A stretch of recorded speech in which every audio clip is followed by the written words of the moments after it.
looked great in game one, but Polaris, man, did they come back fighting? They looked fantastic in that game all throughout that laning phase and everything.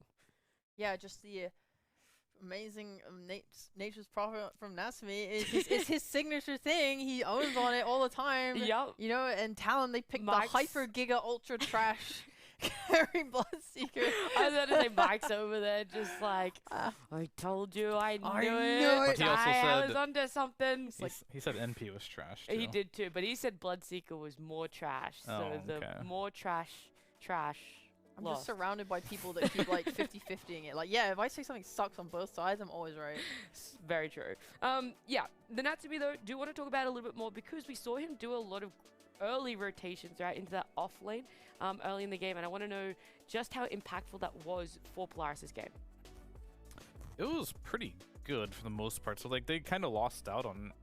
I was questioning it at first. I was like, okay, NP isn't laning anymore. This is giving a completely free lane to the Bloodseeker. But they ended up shutting down this Viper's game like entirely.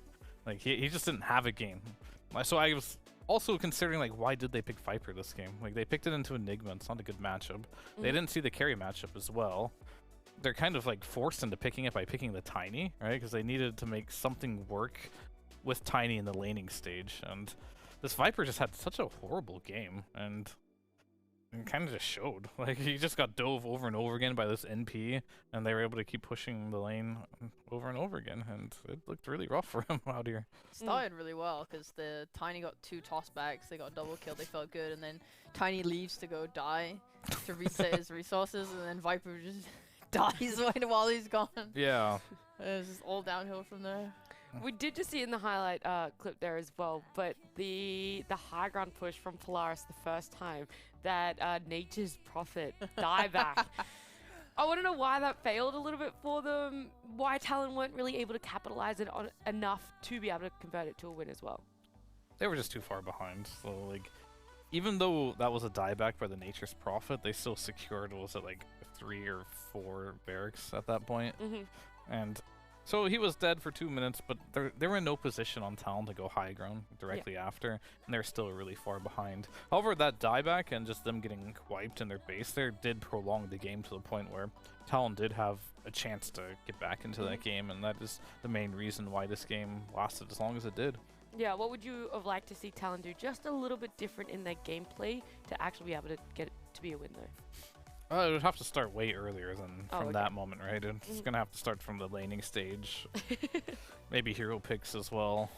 I think they countered the Pango really hard in this game, and their heroes were good versus it. I do want to give a shout out for the item build on Pango. It was pretty good. He just went Brown Boots, Lincolns, knowing that like they can't really cancel it unless they use a grip or they use the Rupture on it.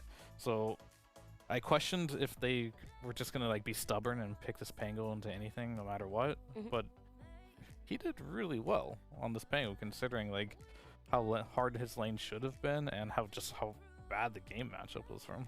Yeah. Was there anyone on the side of Polaris that stood out for you, Sheep, that you think really enabled them as well? I just really like Natsumi's movement. Like, I think whenever we see Nature's Prophet, he really tries to move out of his lane early on. They were their first rotation, it went well for them, but he did get kind of low, like he couldn't stay in that lane. Otherwise, I think they would have used the momentum of 3 heroes to like take the tower instantly and like farm him up really hard off that. But yeah, he was forced to like TP back. But like, I just think he's great at that hero, and he's able to pressure the map really hard and give his team the space to like play. You know, it takes that a bit of burden off of Pango's back to let him like farm up when you have a carry who's so invested in like helping you have space on the map. There's some fantastic resilience by Polaris to be able to come back and win game 2. Does mean that this series is going to a game number 3, our first Division 1 game of this 2 of 3. We are going to have a short break, and when we come back, that game should be ready.